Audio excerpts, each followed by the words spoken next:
Washington, D.C., March 14, 1963. A pastor's hands trembled as he held a reel-to-reel tape recorder in his church basement.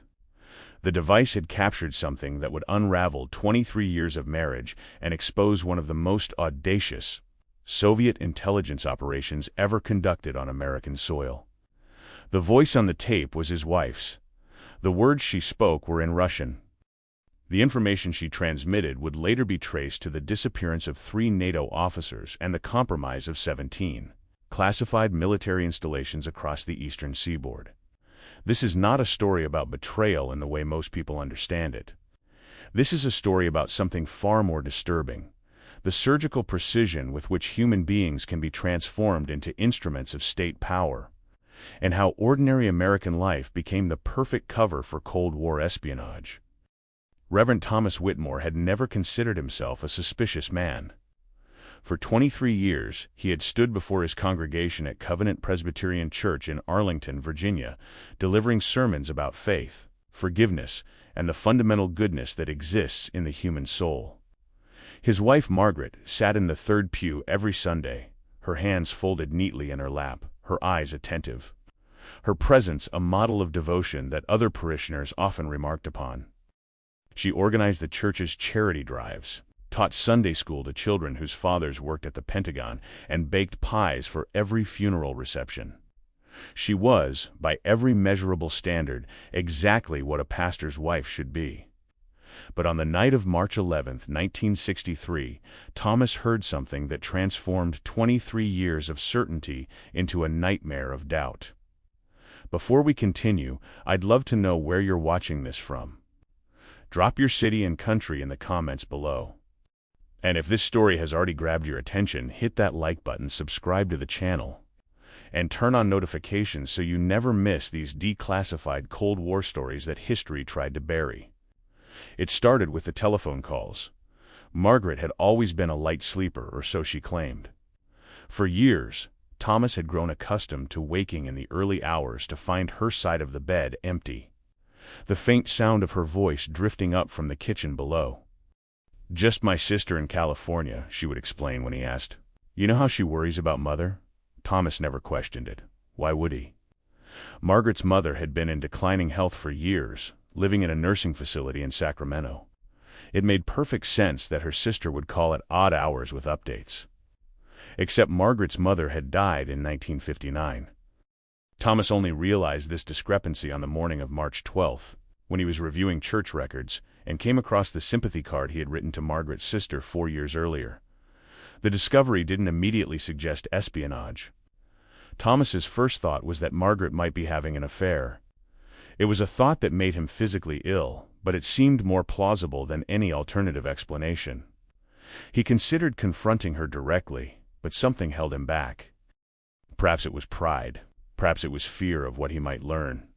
Instead, he did something that would have seemed unthinkable to him just days earlier. He decided to listen. The Radio Shack on Wilson Boulevard sold portable tape recorders marketed to journalists and students. Thomas purchased a Concorde F80 model on March 12th, paying cash and telling the clerk it was for recording his sermons. That night, he installed the device beneath the kitchen table, concealed behind the decorative tablecloth Margaret had purchased at a church bazaar 3 Christmases ago. The irony wasn't lost on him. He set the machine to voice-activated recording, tested it once, and went to bed with his heart hammering against his ribs. At 2:47 a.m., he woke to the sound of Margaret's footsteps on the stairs. He lay perfectly still, listening as she moved through the dark house with practiced silence. The kitchen door closed softly. Thomas waited, counting his heartbeats, fighting the urge to follow her. 15 minutes passed. 20. When she finally returned to bed, she smelled faintly of cigarettes, though Margaret had never smoked in all the years he'd known her. The next morning, Thomas retrieved the tape while Margaret was at the grocery store. His hands shook as he threaded it through the playback heads of his study's reel-to-reel machine. What he heard in the first 30 seconds made him stop the tape, rewind it, and listen again, certain he had misunderstood. Margaret's voice, clear and steady. "Sector DVA. A potvrzde at Pribyti. Portvets Avershan." Russian. His wife was speaking Russian. Thomas had served as a Navy chaplain during World War II. He had been stationed briefly in Murmansk as part of the Arctic convoys, and while his Russian was rudimentary, he recognized the language instantly. He also recognized something else in her voice. A tone of absolute authority, completely different from the gentle Midwestern accent she used in their daily life together. This was not a woman struggling through a foreign language. This was someone who spoke Russian like a native. He forced himself to continue listening. The conversation lasted 17 minutes. Margaret spoke in crisp, efficient sentences, rarely pausing. Another voice, male, responded occasionally through what sounded like significant static interference. Thomas caught fragments, coordinates, dates, names he didn't recognize. And then, at the 14-minute mark, something that made his blood freeze. The pastor suspects nothing. Access to Arlington Hall personnel remains stable through the Church Women's Auxiliary. Next drop is confirmed for the 17th. The tape continued, but Thomas could no longer process the words. The room seemed to tilt. Arlington Hall. Everyone in the D.C. area knew what Arlington Hall was, even if they never spoke about it directly. The former girls' school had been converted during the war into a signals intelligence facility. It was where the Army Security Agency conducted some of its most sensitive cryptographic work. And Margaret's church auxiliary had 17 members, 12 of whom were married to men who worked in various capacities at Arlington Hall or its associated facilities. Thomas listened to the entire tape 3 more times. With each replay, new details emerged. Margaret mentioned the package from October, which Thomas realized coincided with the church's annual potluck dinner. She referenced the Peterson material, and Thomas remembered that lieutenant. Colonel Raymond Peterson and his wife had joined the congregation in September 1962. Peterson worked at the Pentagon in some capacity related to NATO communications. Margaret had befriended Mrs. Peterson immediately, inviting her to join the auxiliary, teaching her to can vegetables, becoming the kind of trusted confidant that military wives desperately needed in the isolating culture of Cold War Washington. The methodical nature of it was what horrified Thomas most. This wasn't a crime of passion or opportunity. This was systematic, professional. Margaret had spent 2 decades building relationships, cultivating trust, positioning herself at the exact intersection of military family life and intelligence community infrastructure. The church auxiliary wasn't just a cover. It was an intelligence operation disguised as American suburban normalcy. Thomas didn't sleep that night. He sat in his study with the lights off, trying to reconcile the woman he thought he knew with the voice on the tape. Margaret had been 22 when they married in 1940, a secretary at a shipping company in Baltimore. They had met at a church social. She had seemed shy, almost painfully earnest in her desire to live a good Christian life. Or had that been the first layer of cover? Had Soviet intelligence already owned her by the time they met? The possibility that his entire marriage had been an assignment was too vast to fully comprehend. By dawn, Thomas had made a decision. He would gather more evidence. One tape wasn't enough. He needed to understand the full scope of what Margaret was doing, who she was working with, what information she had already passed. Only then would he know what to do. The thought of going to the FBI terrified him, not because he wanted to protect Margaret, but because he didn't know if he could trust the FBI either. The paranoia of the era was not irrational. The Burgess and McLean defections had proved that Soviet intelligence had penetrated British intelligence at the highest levels. Who was to say American agencies were secure? For the next 5 days, Thomas recorded everything. He purchased 2 additional tape recorders, installing one in the garage and another in the small sewing room Margaret used on the 2nd floor. The kitchen recorder captured 2 more late-night telephone conversations. The garage recorder picked up something even more disturbing: a meeting. On the night of March 15th, Margaret met with someone in their garage at 11:30 p.m. Thomas was awake, listening from the bedroom window. He heard a car pull into the alley behind their house, engine idling. He heard the garage door open and close. Voices too muffled to distinguish. The meeting lasted less than 10 minutes. The tape from that night revealed two voices, both speaking Russian. The second voice belonged to a man with what sounded like a Ukrainian accent, though Thomas couldn't be certain. They discussed something called Operation Copperfield and referenced materials that Margaret had obtained from the Peterson source and the women's trip to Williamsburg. Thomas remembered the Williamsburg trip. In February, Margaret had organized a weekend retreat for the church auxiliary, a modest excursion to visit the colonial restoration. 6 of the women who attended were married to men with security clearances. They had stayed at a small inn, toured the historic sites, and returned home on Sunday evening. Thomas had thought it was a wholesome activity. Now he understood it had been a collection operation. The documents Margaret had taken to Williamsburg had been returned, of course. That was the genius of the operation. Nothing was stolen in any permanent sense. Papers were photographed and replaced. Conversations were overheard and reported. The women never knew their pastor's wife was cataloging everything they said about their husband's work, their travel schedules, their security procedures. Margaret had turned the fundamental trust of church community into an intelligence asset. By March 16th, Thomas had filled 7 reels with recordings. He sat in his study that evening listening to his wife discuss troop movements, personnel transfers, and communication protocols with the detached efficiency of a professional intelligence officer. The woman on these tapes bore no resemblance to the person who had stood beside him at their daughter's wedding, who had held his hand through his father's funeral, who had organized 23 years of church potlucks and Christmas pageants. That night, Thomas made his second decision. He would confront her. Not with accusations, but with a simple question that would force her to reveal herself. He would ask about her sister in California. He would mention casually that he was thinking of sending flowers for the anniversary of her mother's death. If Margaret was the professional he now believed her to be, she would have an answer prepared. But there would be a moment, perhaps just a fraction of a second, when her eyes would reveal the truth. He never got the chance. On the morning of March 17, 1963, Thomas woke to find Margaret gone.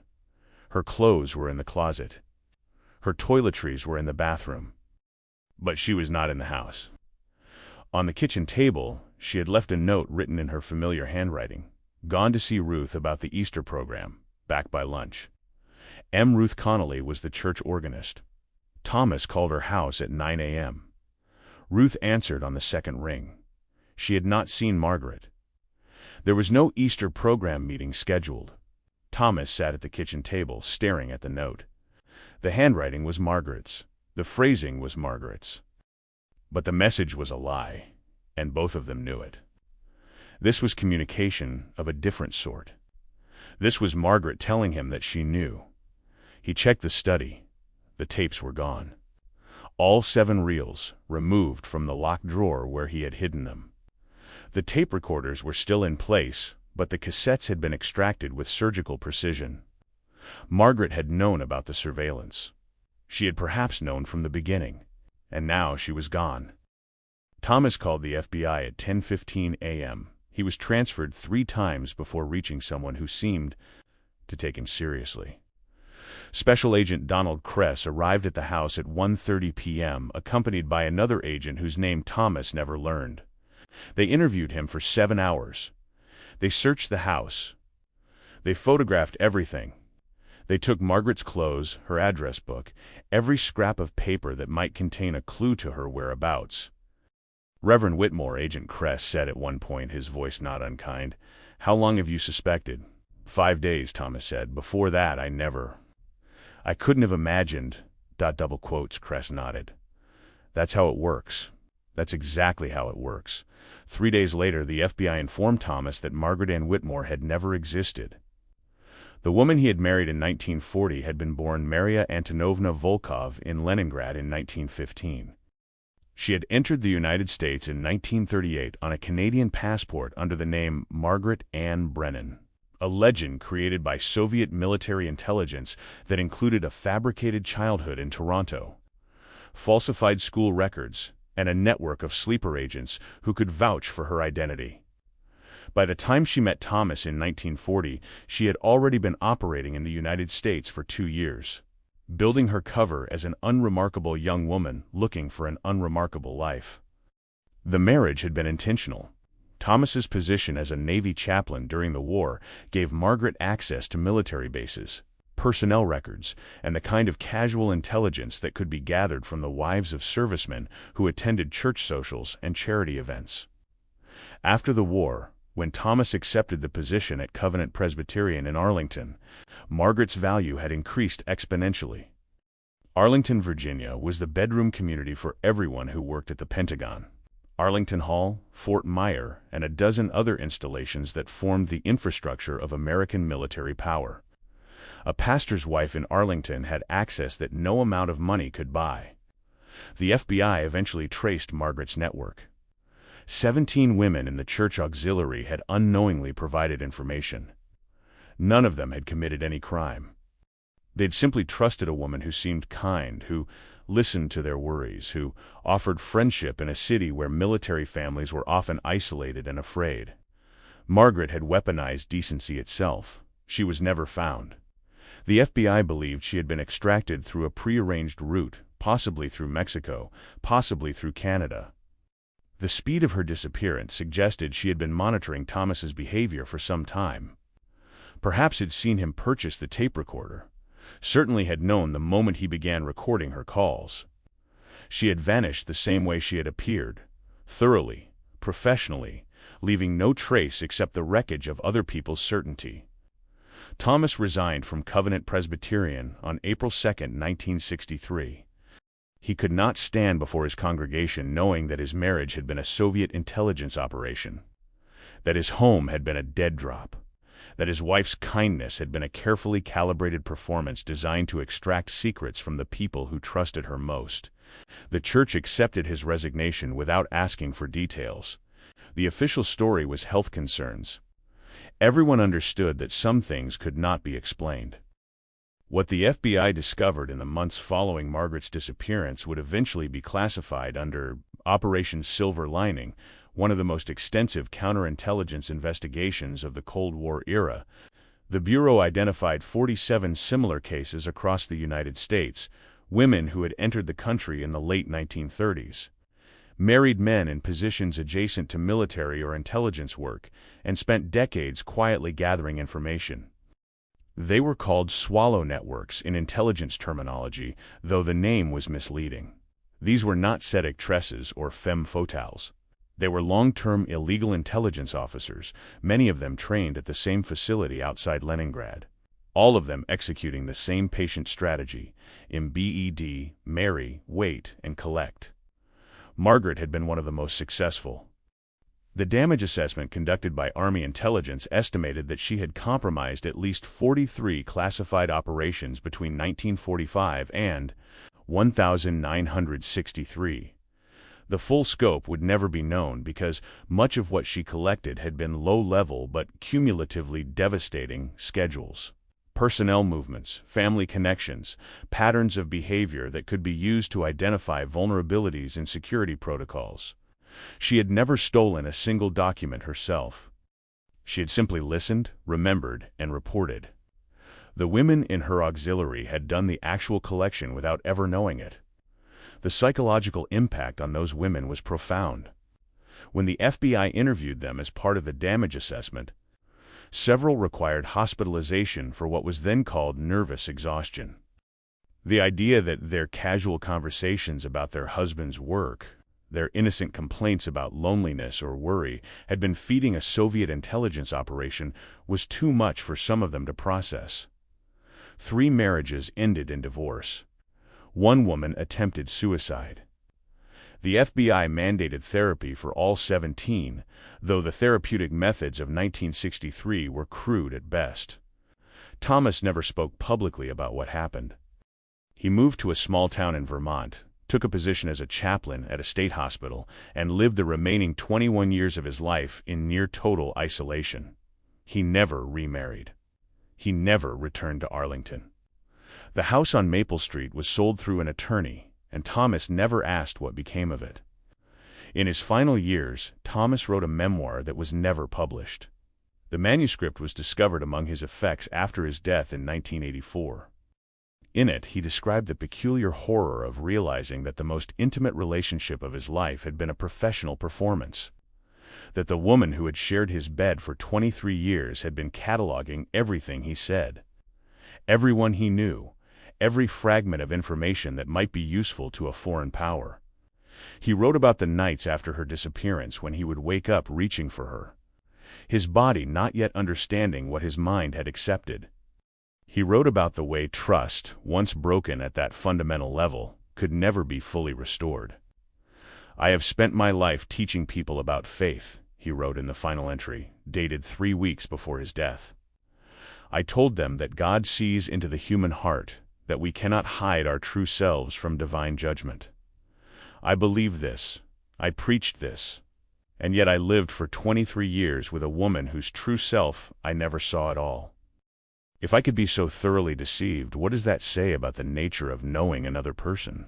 What does it say about faith itself?" The question remains unanswered. The case of Margaret Whitmore did not emerge in a vacuum.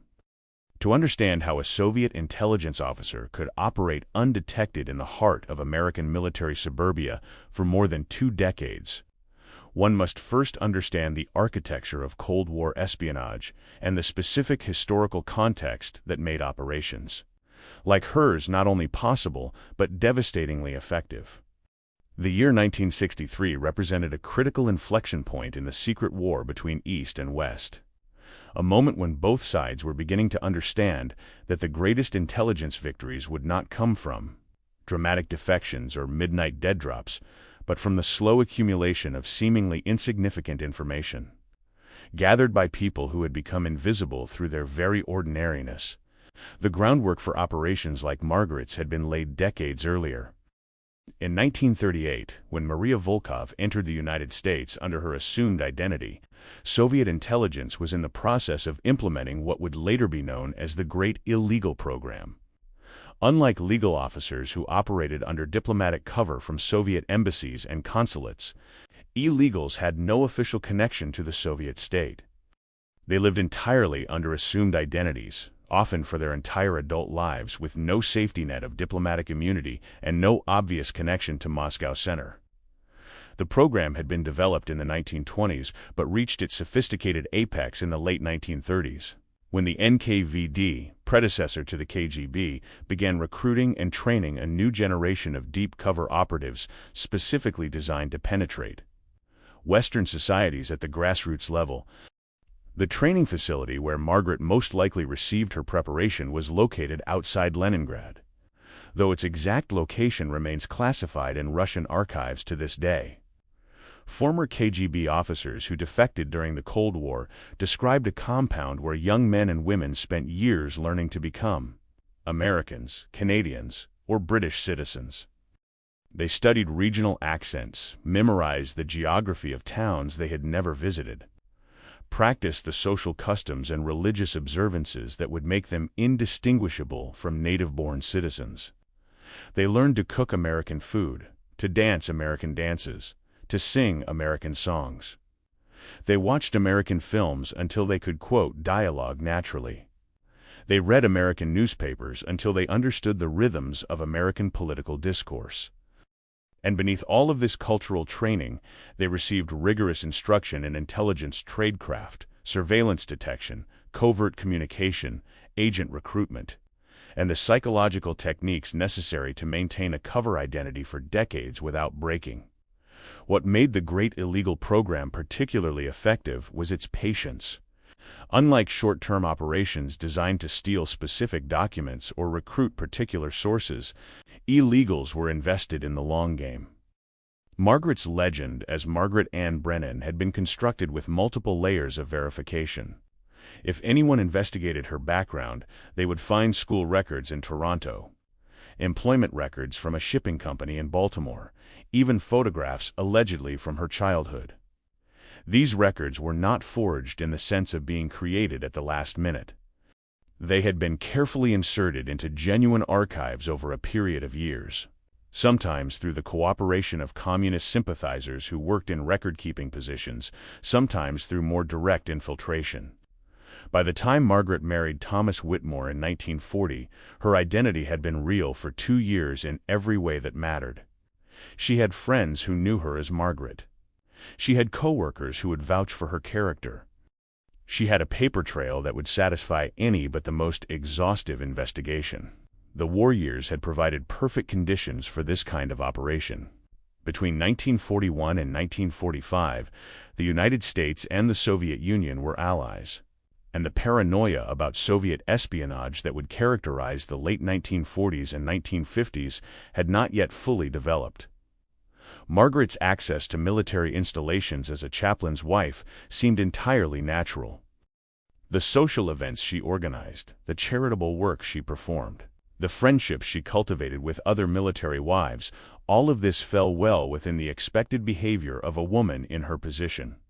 And because she never tried to access classified information directly, never asked suspicious questions, never displayed any obvious interest in military matters, she never triggered the kind of suspicion that might have led to investigation. The real sophistication of her operation became apparent only after the war, when Thomas accepted his position in Arlington. The Pentagon had been completed in 1943, and by 1945, Arlington, Virginia, had transformed from a sleepy suburb into the residential hub for thousands of military personnel, intelligence analysts, and government officials. The close proximity of Arlington Hall, where the Army Security Agency conducted signals intelligence work, made the area particularly attractive to Soviet intelligence. But penetrating these facilities directly was nearly impossible. Security protocols were rigorous, background checks were extensive, and the memory of wartime espionage made everyone cautious. Margaret's approach was to avoid direct penetration entirely. Instead, she positioned herself at the social intersection where military families gathered informally. The church became her primary operational environment, but it was not the only one. FBI investigators later discovered that she had also been active in the Arlington Community League, the local library committee, and a women's book club that met monthly at various members' homes. In each of these contexts, she was simply a pastor's wife doing what pastors' wives were expected to do: build community, organize social events, provide emotional support to women whose husbands were often absent or unable to discuss their work. The intelligence she collected was rarely dramatic. A woman might mention that her husband was traveling to Europe next month, but couldn't say where. Margaret would note the dates. Another woman might complain that her husband had been working late for 3 weeks because of some crisis at the office. Margaret would note the timeline. A third woman might mention in passing that her family was being transferred to Germany in the fall. Margaret would note the name and the destination. Individually, these fragments meant nothing. But when aggregated and analyzed by trained intelligence officers in Moscow, they created a detailed picture of personnel movements, operational tempos, and organizational priorities that was nearly impossible to obtain through any other means. This approach was consistent with a broader shift in Soviet intelligence methodology during the 1950s. The dramatic spy scandals of the immediate post-war period, particularly the exposure of the atomic spy ring and the defection of GRU cipher clerk Igor Guzenko in 1945, had taught Moscow Center a hard lesson. High-level penetrations were increasingly difficult to maintain. American counterintelligence was improving rapidly, and the political climate of McCarthyism, whatever its excesses, had made people genuinely cautious about security. The solution was to go lower and broader. Instead of recruiting one highly placed source, Soviet intelligence would cultivate dozens of low-level sources who could collectively provide the same information with far less risk. Margaret's network operated on this principle. The women in her church auxiliary were not agents in any traditional sense. None of them had been recruited. None of them knew they were providing information. They were simply talking to a trusted friend, sharing the small frustrations and worries that military wives had always shared with each other. The operational term for this in Soviet intelligence was unconscious sources, and Margaret had developed 17 of them. The technical infrastructure that supported her operation was equally sophisticated. The late-night phone calls that Thomas recorded were almost certainly made through a numbers station, a radio broadcast method that Soviet intelligence used extensively throughout the Cold War. Number stations transmitted encrypted messages disguised as seemingly random strings of numbers read aloud in various languages. The transmissions could be picked up on ordinary shortwave radios, making them accessible to operatives anywhere in the world. And the encryption was virtually unbreakable without the one-time pads that were provided to field officers through separate channels. Margaret's transmissions were likely sent in the opposite direction, using a technique called burst transmission. She would record her reports on magnetic tape, then transmit them at high speed over telephone lines during brief calls that lasted only a few seconds. The transmission would sound like static or line noise to anyone listening. But when slowed down and decoded by receiving stations, it revealed the full intelligence report. The conversations that Thomas recorded on March 11th and March 13th were probably anomalies. Instances where Margaret was receiving instructions or clarifications that required real-time communication. The fact that she spoke openly in Russian suggests she believed the calls were secure, or perhaps that she was far enough into the operational cycle that security was secondary to completing the mission. The reference to Operation Copperfield that appeared on the garage recording has never been fully explained. FBI investigators believed it referred to a broader Soviet intelligence operation targeting NATO communication protocols, possibly related to the implementation of new cryptographic systems that were being tested in 1963. The Peterson material that Margaret mentioned almost certainly referred to documents or information obtained from Lieutenant Colonel Raymond, Peterson's wife, during the Williamsburg trip. Peterson himself worked in the NATO Coordination Office at the Pentagon, a position that gave him access to communication protocols used by Allied forces across Europe. If his wife had inadvertently revealed details about his travel schedule, the facilities he visited, or the personnel he worked with, that information would have been enormously valuable to Soviet military intelligence. The Williamsburg trip itself demonstrated the layered sophistication of Margaret's operation. On the surface, it was exactly what it appeared to be: a modest weekend retreat for churchwomen to visit historical sites and strengthen their community bonds. But the choice of location was strategic. Williamsburg was far enough from Arlington to require overnight accommodation, which meant the women would be together in informal settings for extended periods. Hotel rooms, shared meals, and long car rides created opportunities for the kind of casual conversation where people let their guard down. Margaret had organized the seating arrangements for the drive, ensuring that certain women rode together. She had arranged the room assignments at the inn, placing herself in positions where she could overhear conversations. And she had structured the weekend's activities to include long periods of unstructured time when the women would naturally begin talking about their lives, their worries, and their families. One of the women who attended the Williamsburg trip later told FBI investigators that she remembered Margaret asking everyone to share something they were grateful for during dinner on Saturday night. It had seemed like a harmless spiritual exercise, the kind of thing a pastor's wife might naturally suggest. But several women had responded by talking about their husbands' recent promotions, new job assignments, or upcoming travel. Margaret had listened attentively, asking gentle follow-up questions that seemed motivated by genuine care. "You must be so proud," she would say. Or, "That sounds like important work," encouraging the women to elaborate without seeming to pry. The information obtained during that one dinner probably filled several intelligence reports.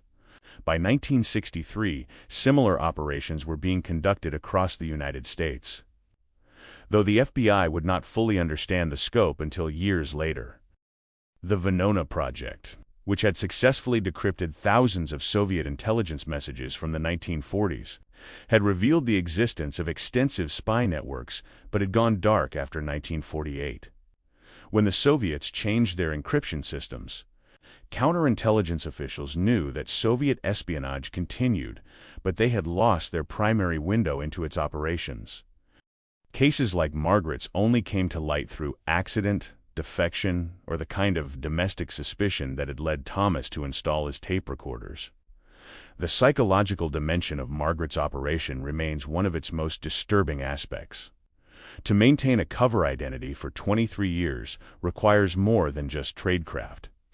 It requires a level of psychological compartmentalization that most people cannot achieve.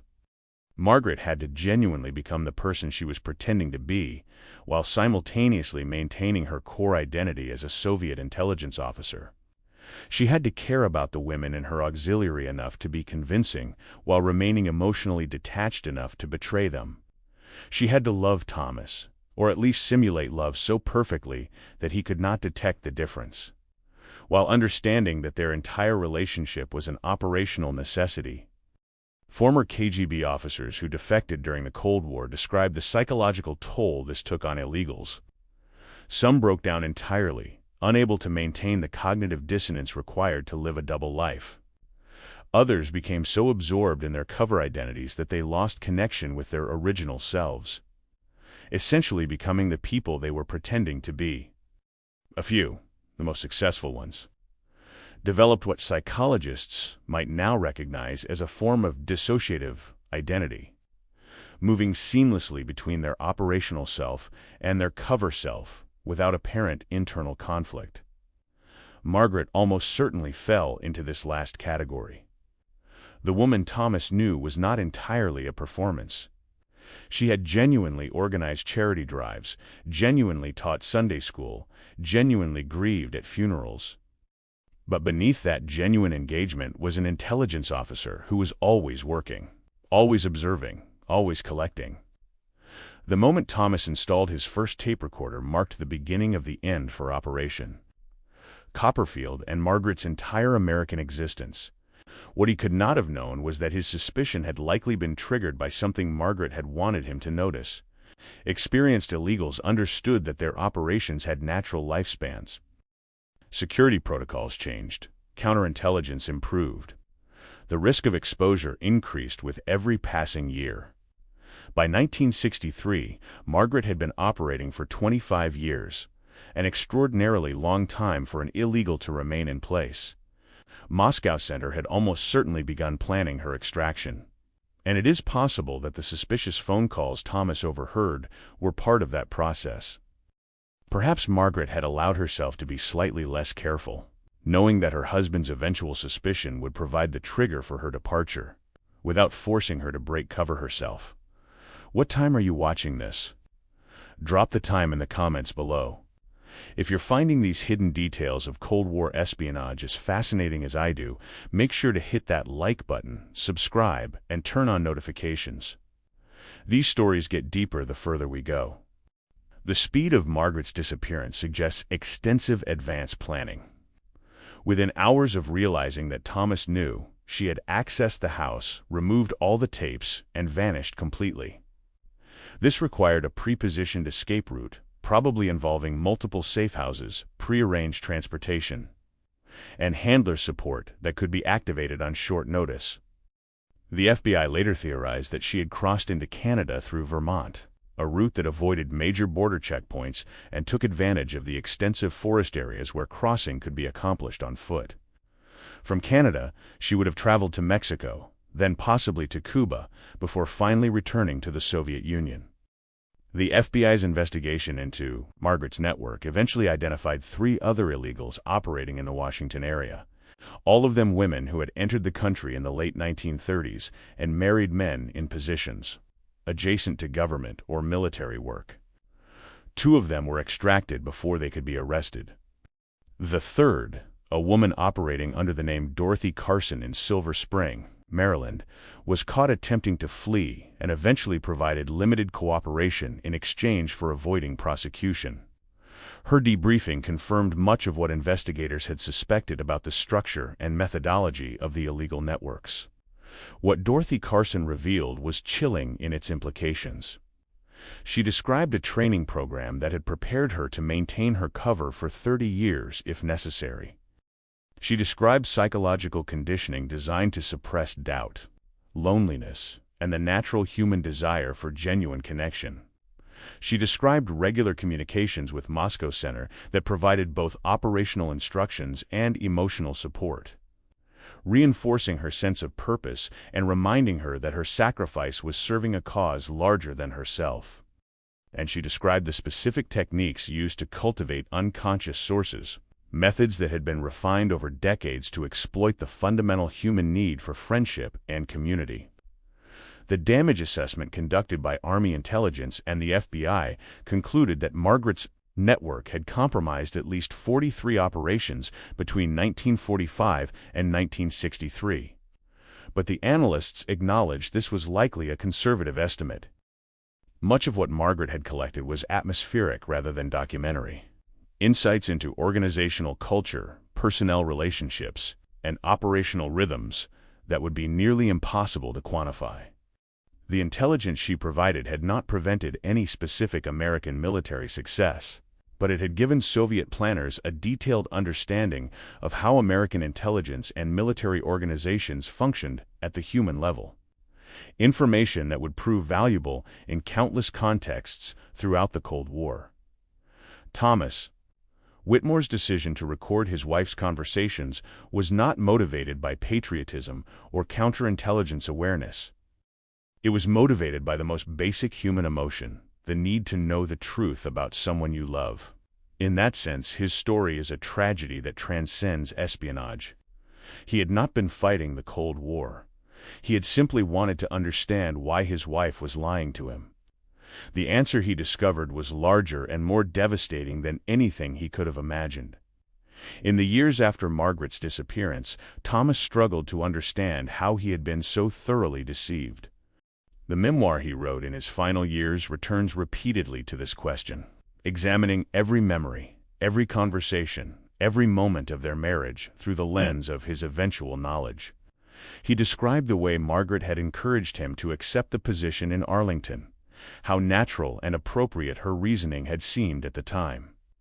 He described the careful way she had cultivated relationships with military wives, always presenting it as her spiritual duty to serve the community. He described her patience, her kindness, her apparent devotion, and how all of it had been real enough to fool him for 23 years. "I keep searching for the moment when I should have known," he wrote. "The conversation that should have revealed her, the inconsistency that should have made me suspicious. But I find nothing. She was perfect. And that perfection, I now understand, was itself the evidence. No one is that perfectly what they appear to be unless they are working very hard at it." The question that haunted Thomas until his death was whether Margaret had felt anything genuine for him at all. Had their marriage been entirely operational, every moment calibrated for intelligence purposes? Or had there been something real beneath the performance, some authentic connection that existed alongside her primary mission? He would never know. And that uncertainty, that inability to ever fully understand the truth of his own life, was perhaps the cruelest consequence of her betrayal. The Cold War produced many such casualties, people whose lives were disrupted or destroyed not through direct violence, but through the systematic erosion of trust that espionage required. Every successful intelligence operation left behind a trail of damaged relationships, compromised institutions, and individuals who could never again be certain about what they thought they knew. Margaret's operation was particularly effective precisely because it weaponized the most fundamental human institutions: marriage, friendship, community, faith. It demonstrated that in the secret war between East and West, the greatest victories often came not from stealing secrets, but from destroying the possibility of trust itself. Moscow Center likely considered Margaret's operation a complete success. She had provided valuable intelligence for a quarter century, had never been exposed until the very end, and had been successfully extracted without compromise. The women she had cultivated never knew they had been sources. The institutions she had penetrated never knew they had been vulnerable. And the emotional wreckage she left behind, the destroyed marriage and damaged lives, was simply collateral damage in a larger struggle that acknowledged no distinction between battlefield and bedroom, between enemy and innocent bystander. The files on Operation Copperfield and the broader investigation into illegal networks remain partially classified to this day. What has been released paints a picture of Soviet intelligence operations that were far more extensive, patient, and psychologically sophisticated than most Americans understood during the Cold War era. These were not the glamorous spy games of fiction. They were methodical, bureaucratic operations conducted over decades by people who had sacrificed their own identities in service to a state that viewed them as expendable assets. Thomas Whitmore died believing he had been a fool.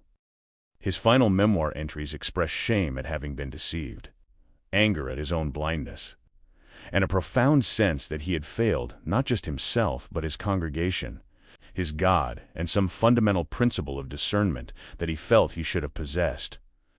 But he was not a fool. He was simply a decent man who had encountered a system designed to exploit decency itself. And no amount of vigilance or suspicion could have fully protected him from an operation that had been designed and executed by professionals who understood that the best cover is not a disguise, but a life so thoroughly lived that it becomes indistinguishable from reality. The files on Operation Copper Field remained locked in classified archives for decades, a footnote in the vast bureaucracy of Cold War counterintelligence. Thomas's story, like so many others from that era, was buried not because it was unimportant, but because it revealed something uncomfortable about the nature of the conflict itself. That the real battlefield was not in Berlin or Vienna, but in the bedrooms and kitchens of ordinary American homes. If stories like this make you rethink how the Cold War was actually fought, not with missiles and tanks but with patience and deception, consider subscribing to this channel. These are not just stories. They are warnings about what happens when nations decide that no human relationship is too sacred to weaponize, no trust too fundamental to betray. Hit that subscribe button and turn on notifications, because the declassified files keep revealing truths that were never meant to see daylight.